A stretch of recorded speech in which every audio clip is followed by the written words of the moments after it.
फरमाते हैं कि मैं ना मजदूर लेने गया, बगदाद के चौक में मजदूर बैठे होते थे, तो मेरी उन मजदूरों में से ना एक नौजवान बच्चे पे नजर पड़ी।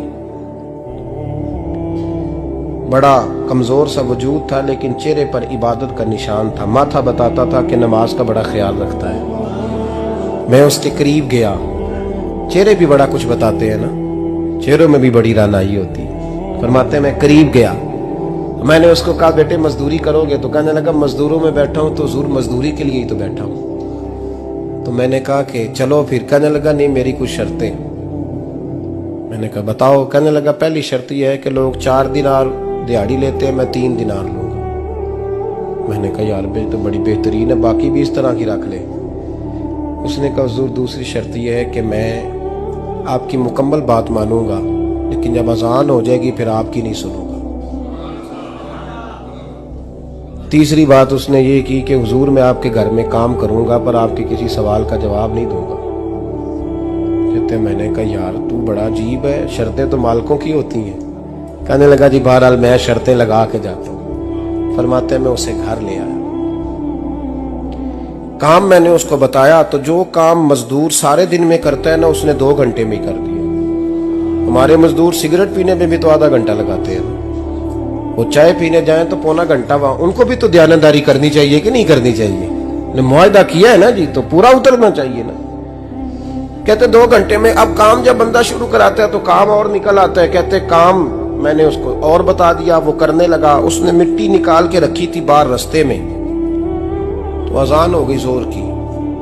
उसने वहीं कुदाल छोड़ी कही और चलने लगा। तो मेरा बेटा कहने लगा इसको जरा बराबर कर दो। कहने लगा चुप कर जा, तेरे बाप से बात हुई थी, जब अजान होती है तो मैं किसी और की नहीं सुनता, सिर्फ अल्लाह रसूल की सुनता हूँ। कहते मस्जिद चला गया, नमाज पढ़ के आया तो दोपहर का वक्त था। मेरी बीबी कहने लगी इसको को खाना खा ले। कहते हमने कहा खाना खा लो, तो कहने लगा मैंने रोजा रखा हुआ, रमजान भी नहीं था, नफली रोजा रखा हुआ।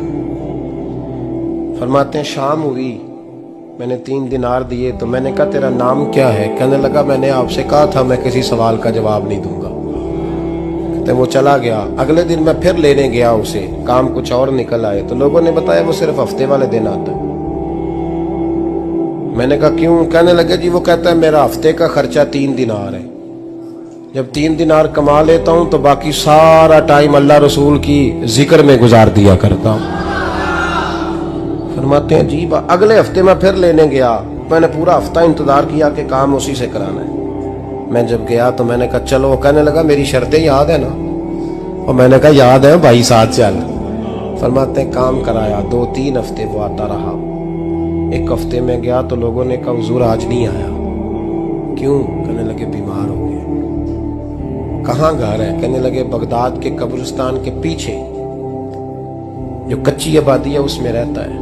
फरमाते मैं गया, दरवाजे पे दस्तक दी तो कहने लगा हुजूर आप हैं? दरवाजा खोला है, आ जाइए। फरमाते मैं अंदर गया तो मैंने कहा तुम्हें कैसे पता चला मैं आया हूँ? कहने लगा हुजूर अल्लाह वाले हो, आप नहीं आना था, वरना अमीर तो गरीबों का पता लेने कोई नहीं आते।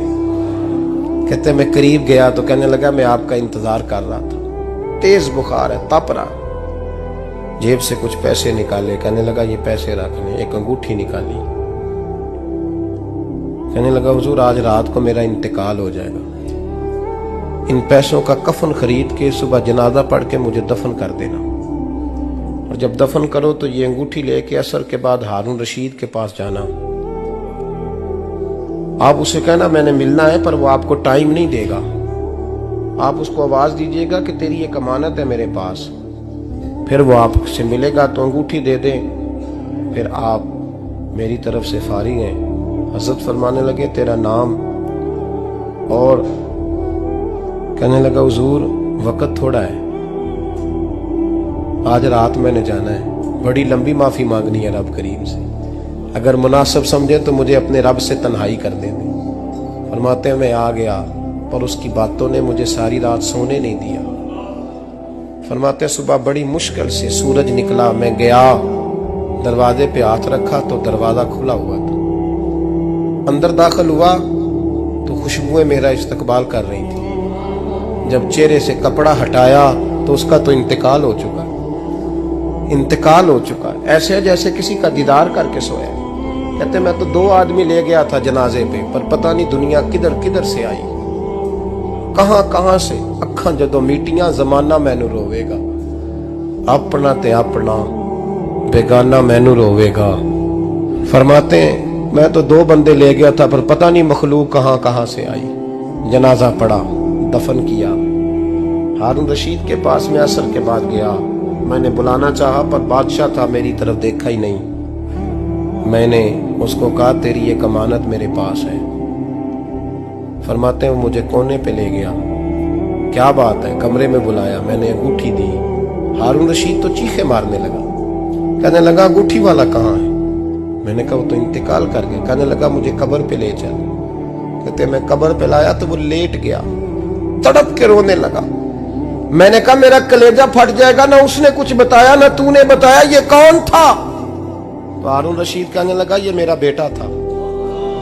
मैंने कहा तेरा बेटा और मजदूर? कहने लगा हुजूर ये हजरत दाऊद ताई के पास बैठा करता था, उनका मुरीद था, मुझे रोज कहता था अब्बा तूने बड़ी दुनिया इकट्ठी कर ली है, मरते वक्त तुझसे टांगे समेटी नहीं जाएंगी, इतना हिसाब नहीं तू दे सकेगा। मैं इसको समझा देता, इसकी अम्मा समझा देती। ये रोज हमें कहता छोड़ दो, आ जाओ अल्लाह रसूल की बारगाह में झुक जाएं। हम समझ। एक दिन ये चला गया, कहने लगा फिर तुम्हारा रास्ता और है और मेरा रास्ता और है। ये सोने की अंगूठी गलती से इसके पास रह गई, गलती से हीरे की अंगूठी चली गई। कहने लगा देखो मेरे बेटे ने आज वो भी वापस कर दी है। फिर तड़प के कहने लगा हारून रशीद था तो ये मेरा बेटा, पर मेरा मुर्शद निकला, मेरा पीर निकला। भाई जिंदगी तो बड़ी थोड़ी है ना। बाबा साहब ने कहा था उठ फरीदा सुते आ, और दाढ़ी आ गया ही पूर, अग्गा नेड़े आ गया, पिछा रह गया ही दूर। उठ फरीदा सुते आ, खलकत वेखन जा, मते कोई मिल जाई बख्शिया ते तू ही बख्शिया जा। उठ फरीदा सुते आ, झाड़ू दे मसीत, तू सुते रब जागदा, तेरी डाडे नाल परीत। मेरा रब हमें भी अपनी बारगाह में कबूल फरमा।